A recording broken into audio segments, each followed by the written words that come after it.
Dengue है जानी सारा पर भय लगुच प्लेटलेट कमिबाकू नहीं डर लगुच। डेंगू हेले समस्ते यही भूल करती, प्लीज आपण करंतु नहीं। नमस्कार, मु डॉक्टर संध्या संध्या होमियो वर्ल्ड को आपन को वेलकम करुच्ची। आज मु आपन को एमिति दुईटी मेडिसिन विषय रे कहिबी जहाँकि आपण बहुत लाभदायक हेबो। किंतु मन रखु कौन सी मेडिसिन निज इच्छा आपण नियंतु नहीं। जेकोसी होमियोपैथी डॉक्टर सहित कनसल्ट करी किंबा मो सहित कनसल्ट करी आपण खातु। डेंगू हेले मेडिकल ट्रीटमेंट सहित बहुत मात्रा रे पानी पीवा और प्रॉपर रेस्ट नबा निहाती दरकार। ता सहित होमियोपैथी ये दुईटी मेडिसिन आपण खाइबा को जमा भी भूलिबेनी। फर्स्ट मेडिसिन यूपाटोरियम पर 200 एंड सेकेंड मेडिसिन कारिका पपाया।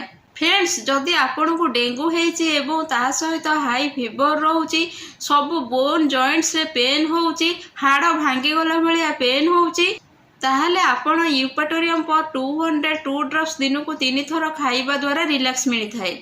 फ्रेंड्स, डेंगू हेले हमर प्लेटलेट कमी जाई थाए, तो से केस रे आमे कारिका papaya mother tincture 10 drops plus half cup उषुम पानी भल कि मिक्स करके दिन को 3 थर खाइबा द्वारा आमको लाभ मिली थाए।